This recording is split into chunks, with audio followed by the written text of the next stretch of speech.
Now, moving on, disorder in Dublin is out of control as new data shows that violent crime has nearly doubled in the Irish capital in a decade.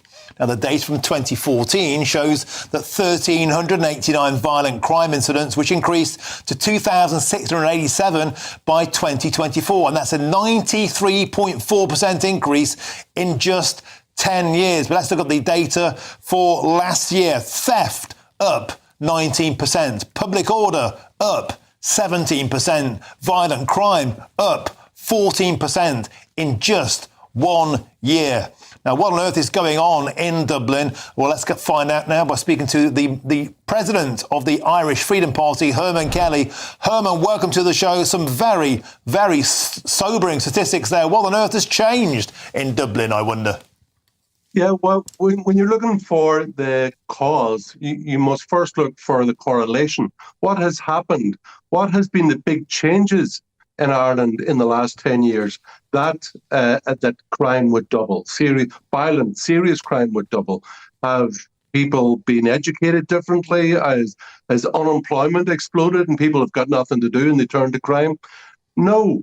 Look, the difference between Ireland and a lot of other countries is that the Irish state or the police do not collect criminal data according to national origin. However, across Europe, there are other countries, such as Denmark is a very good example, which collect the national origin of the criminals. And when you look at the statistics, and Denmark, for example, lays it out very, very clearly, that countries which are culturally incompatible with their own, like we know the ones like Afghanistan, Somalia, Pakistan, Algeria, all these countries, they have very, very high criminal rates in Denmark.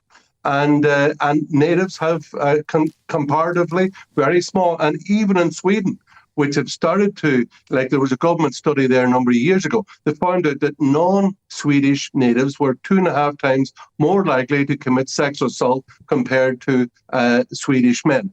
And a few years ago, the German government sponsored a study in Lower Saxony University and found out that in serious crime in Lower Saxony between 2015 2016, there was a 92% increase in crime, a 10% increase in crime, and 92% of that was carried out by newly arrived immigrants. So we've got to stop being naive, we've got to stop being deceitful, cowardly, and call out what the cause of the increase in violent crime is. It's not the only cause, but a large cause is a large number of unvetted males into your country. And it doesn't really matter where they're from. If you come from Cavan into 50,000 young men of 20, 25 from Cavan into Monaghan, you're going to have trouble. Yeah, and Herman Kelly, we've seen videos all the time of blatant open violence on the streets in Dublin, on the buses, on the trams, and incredible shop owners saying that the huge brunt of this theft is borne by shopkeepers.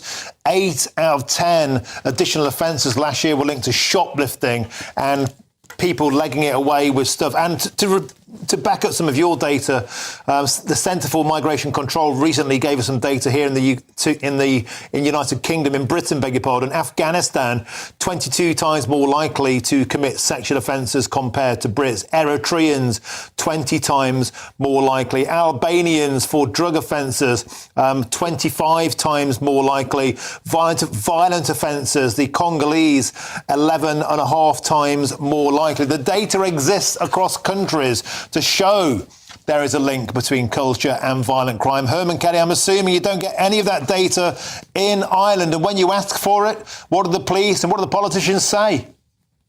Well, I remember a number of years ago, I think it was a rape crisis centre in Dublin did a report, as far as I remember, and they found out that African men were 10 times more likely to commit rape. And what did they do? They publicised it then a number of years ago. They've never collected that data or published it since.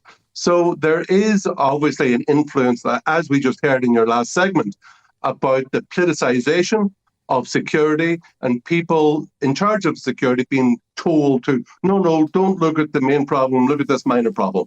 And do you know what? When so many of the people coming into Ireland, like, for example, claiming refugee status, I think 85% of people coming into Dublin Airport say they've lost their passport. They're already in Ireland illegally. They're acting very badly. They're lying to us already. Why should we be surprised when the large numbers of these people coming in illegally act illegally? And, Okay, Herman like, there Kelly. must be a solution. And for ourselves, it's anybody in Ireland illegally must be deported immediately. It's for the safety and security of ordinary Irish people. It's quite reasonable. Herman Kelly, we have to leave it there. The president of the Irish Freedom Party, thank you for joining us on GB News. Always a pleasure to have your company. And of course, not everybody coming from countries is a potential criminal or even a criminal. But what we're saying is, if we have the data, then we're allowed to see the truth. Why don't we get the data?